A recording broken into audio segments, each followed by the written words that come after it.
শিক্ষক হলো মানুষ গড়ার কারিগর, আবার সেই শিক্ষকই করছে দুর্নীতি। তা যদি হয় মাদ্রাসা শিক্ষা প্রতিষ্ঠানে, তবে প্রশ্ন উঠে সামাজিকভাবে। বরগুনা জেলার সদর উপজেলার চরকগাছিয়া ফাজিল মাদ্রাসায় 2022-23 অর্থ বছরে PBGSI স্কিমের 5 লাখ টাকা বরাদ্দ পায় মাদ্রাসাটি। আর সেই টাকা ভুয়া ভাউচার দেখিয়ে আত্মসাৎ করে অধ্যক্ষ মিজানুর রহমান ও সংশ্লিষ্টরা। উপজেলা শিক্ষা অফিসারের কাছে তথ্য প্রাপ্তির আবেদন করলেও নানা তালবাহানার পরে তথ্য প্রদান করা হয়, তাও আবার আংশিক। মেয়ের বরাদ্দটা রেভিনিউতে প্রিন্সিপাল স্বাক্ষর নিছে, 5,000 টাকাই স্বাক্ষর নিছে, কিন্তু পরবর্তীতে অনেক ঘুরানোর পরে বলছে যে 1,000 টাকা আসবে।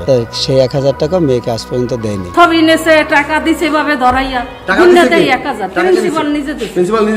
চরকগাছিয়া ফাজিল মাদ্রাসায় 2022-23 অর্থ বছরে performance based grounds for secondary institution PBGSI স্কিমের 5 লাখ টাকা বরাদ্দ দেয় মাধ্যমিক ও উচ্চ শিক্ষা অধিদপ্তর। বরাদ্দের অর্থ শিক্ষক, শিক্ষা উপকরণ, ছাত্রছাত্রীদের জন্য অবকাঠামোগত উন্নয়ন, সুবিধাবঞ্চিত শিক্ষার্থীদের সহায়তা এবং প্রতিবন্ধী ও বিশেষ চাহিদা সম্পন্ন শিক্ষার্থীদের ফ্যাসিলিটি উন্নয়ন খাতে ব্যয়ের নির্দেশনা থাকলেও বঞ্চিত হয়েছে সুবিধাবঞ্চিত শিক্ষার্থীরা।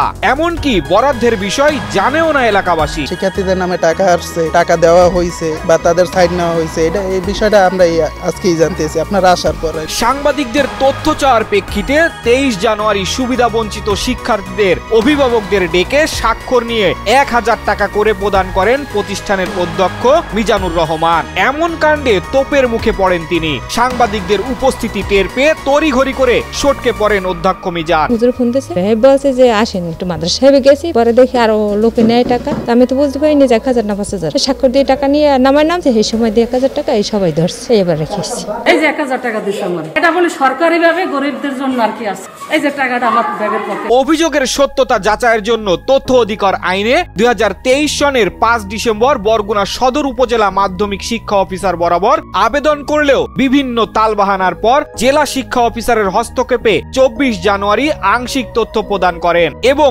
অভিযোগের বিষয় তদন্ত করে ব্যবস্থা নেওয়ারও আশ্বাস প্রদান করেন। যদি কোনো রকম কোনো শিক্ষার্থীদের অর্থ, শিক্ষকদের অর্থ, এই দুই বিষয়ে যদি কোনো অনিয়ম হয়ে থাকে তাহলে সেখানে ব্যবস্থা নেওয়া হবে। বরগুনা সদর উপজেলা PBGSI স্কিমের আওতায় 27টি শিক্ষা প্রতিষ্ঠানে 5 লাখ টাকা করে বরাদ্দ দিয়েছে মাধ্যমিক ও উচ্চ শিক্ষা অধিদপ্তর। কিন্তু দুঃখের বিষয়, কোন শিক্ষা প্রতিষ্ঠানেও বরাদ্দের অর্থ সঠিকভাবে বন্টন হয়নি বলে দাবি স্থানীয় সচেতন মহলের। বরাদ্দ দেওয়া পর্যন্তই আসলে অধিদপ্তরের কাজ কিন্তু শেষ হয়ে যায়। তো আমরা সরকারের কাছে দাবি জানাই যাতে এই যে বরাদ্দগুলো দেওয়া হয় এবং এগুলো কোথায় ব্যয় হয়, কিভাবে ব্যয় হয়, সেইগুলো সঠিক প্রক্রিয়ার মাধ্যমে বাস্তবায়ন করুন। মাধ্যমিক উচ্চ মাধ্যমিক শিক্ষা অধিদপ্তর থেকে সুবিধা বঞ্চিত শিক্ষার্থী, শিক্ষক এদের জন্য 5টা খাতে যে অনুদান দেওয়া হয়েছে সরকারের পক্ষ থেকে, আমরা ইতিমধ্যে শুনেছি যে এগুলা নিজস্ব মধ্যে ভাগ বাটোয়ারা করা হয়েছে। তবে সার্বিক বিষয় জেনে তদন্ত করে ব্যবস্থা নেওয়ার আশ্বাস দিয়েছে জেলা প্রশাসক মোহাম্মদ রফিকুল ইসলাম। শিক্ষা মন্ত্রণালয় বা মাউসি থেকে যদি কোনো বরাদ্দ এসে থাকে, যে গাইডলাইন আছে যেভাবে বিতরণ করা, সেভাবে উপকারভোগী যারা আছে তাদের মাঝে যদি বিতরণ না হয়ে থাকে, এগুলো আমরা তদন্ত করব, ব্যবস্থা গ্রহণ করব।